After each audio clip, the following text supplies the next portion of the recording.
Hello, हाय। मैं मोनिका सिंह एंडुगु की blog से आप सभी को प्रणाम करती हूँ, नमस्कार करती हूँ। आप लोग मेरी चैनल को सब्सक्राइब कीजिए, लाइक कीजिए, कमेंट कीजिए, प्लीज़ ज़्यादा से ज़्यादा लोगों में शेयर कीजिए।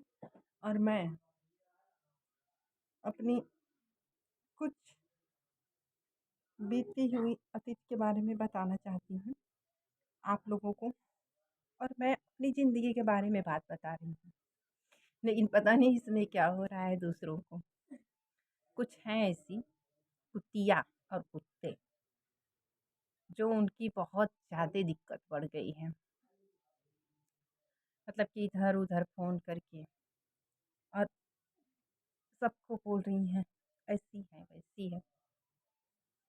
तो इधर-उधर बोलने से तो अच्छा है ना मेरे से बात कर लो एक बार, उसके बाद समझ में आएगा कितनी इज़्ज़तदार हो तुम।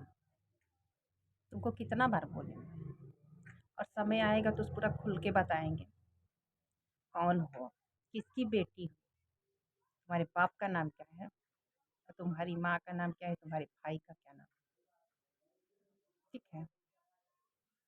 और समय आएगा तो बताएँगे, कौन हो तुम लोग और कहाँ मेरी शादी हुई थी, कहाँ मेरा ससुराल है, कौन है वो लोग, मैं कहाँ से आई हूँ, सब कुछ बताऊँगी। मैं कितना गलत हूँ, कितना सही हूँ।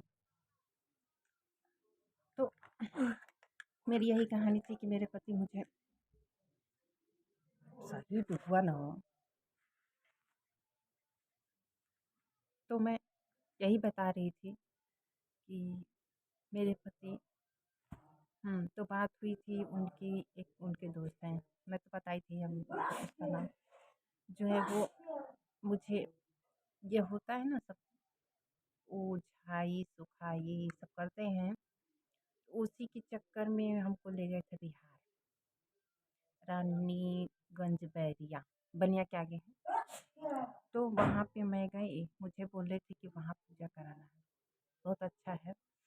तो मैं तो परेशान ही थी, घर से बहुत ज़्यादा परेशान, जब से शादी हुई कुछ ना कुछ लेकर के परेशान। मैं कभी कुछ नहीं ऐसा देखी थी जो उन कर रहे थे, लेकिन अब दिमाग में आता है कि वो मेरे साथ बहुत ज़्यादा ड्रामा कर रहे थे। तो मैं सोच रही थी कि चलो हो जाएगा, कुछ नहीं होगा तो कम से कम शांति तो हो जाएगी, शायद इससे भी वो अच्छा हो जाए। तो मैं गई, अपना जो टोटम वगैरह था वो उसने किया। जब किया उसके बाद मैं उधर से जब आने को हुआ, तो बोला कि अरे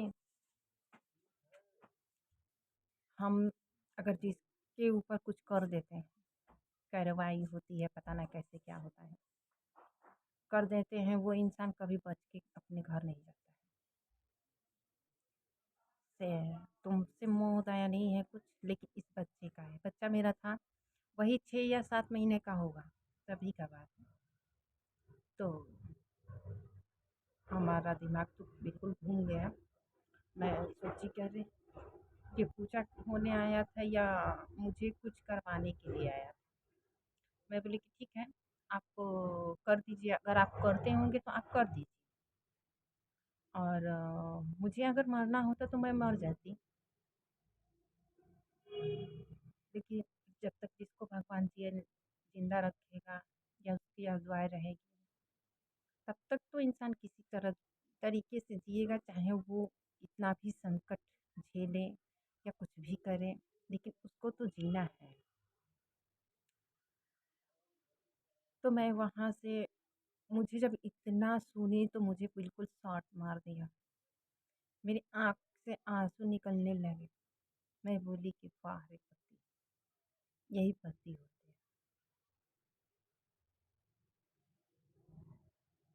तो मैं बोली कि चलिए ठीक है, करवाइए जो भी करना है करिए आप, और मैं मरना होगा तो मर जाऊँगी। उसके बाद ये आए रास्ते में बोलने लगे कि अच्छा ठीक है जाने दो, गलती हो गया, सॉरी, मैं अब आइंदा ऐसा नहीं करूँगा। घर पे जाके किसी को मत बताना।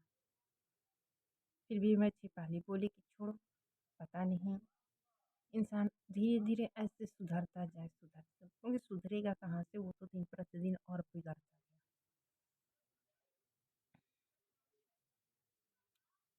बिगड़ता चला गया। उसके बाद एक पार्ट और बनाऊँगी, ज़्यादा हो गया, शायद नेट मेरा नहीं है, तो इस कारण मैं एंड यहीं पे करती हूँ। फिर आगे का भाग मैं कल आपको दिखाऊँगी। तो प्रणाम, नमस्कार, सब्सक्राइब कीजिए, लाइक कीजिए, कमेंट कीजिए प्लीज़।